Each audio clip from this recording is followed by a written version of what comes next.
कहानी का नाम समुद्र की गहराइयों में छुपा खजाना।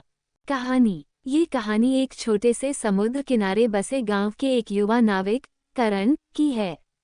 करण का सपना था कि वह एक दिन दुनिया के सबसे बड़े खजाने की खोज करेगा। बचपन से ही वह अपने दादा से समुद्र की कहानियां सुना करता था, जिनमें बताया जाता था कि समुद्र की गहराइयों में एक पुराना खजाना छुपा है। दादा कहते थे, जो भी उस खजाने तक पहुंचेगा उसे दुनिया भर की शक्ति और समृद्धि मिलेगी।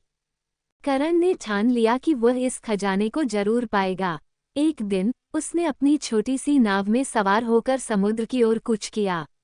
समुद्र की लहरें बहुत बड़ी थीं, लेकिन करण ने डर को पीछे छोड़ते हुए आगे बढ़ने का फैसला किया। उसकी आंखों में खजाने की चमक थी और दिल में साहस। समुद्र में कई दिनों तक यात्रा करने के बाद करण ने एक रहस्यमय द्वीप देखा, जो हमेशा घने बादलों से ढका रहता था। कहते थे कि ये द्वीप किसी भी नाविक के लिए एक मुसीबत हो सकता है। मगर करण ने हार नहीं मानी और द्वीप पर पहुंचा।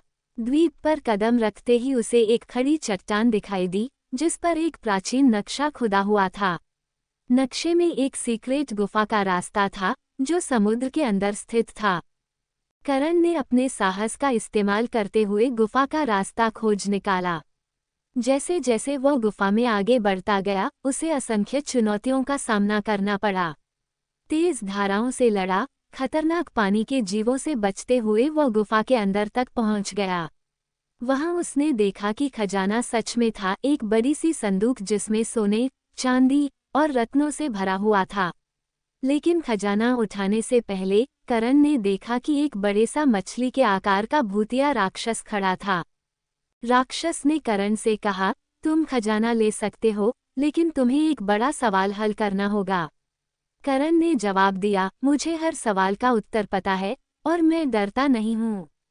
राक्षस ने एक गहरी सांस ली और कहा, तो सुनो, असली खजाना क्या है और किसका हक बनता है इसे पाने का। करण ने थोड़ा सोचा और फिर कहा, असली खजाना वह नहीं जो तुम्हारे पास हो, बल्कि वह जो तुम दूसरों के साथ साझा कर सको। ये खजाना केवल एक व्यक्ति का नहीं हो सकता, बल्कि सभी का है। राक्षस हंसते हुए बोला, तुम सही हो, युवा नाविक। तुमने मेरे सबसे बड़े सवाल का सही उत्तर दिया। तुम खजाना ले सकते हो।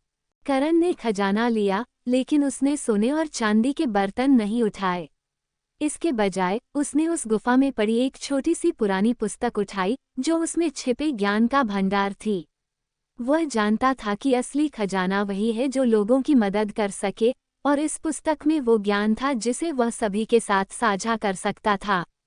समुद्र के रास्ते वापस आते हुए करण ने सोचा कि वो खजाना सभी को देगा, लेकिन वह सबको एक संदेश देना चाहता था, सच्चा खजाना वह नहीं है जो हमें स्वार्थ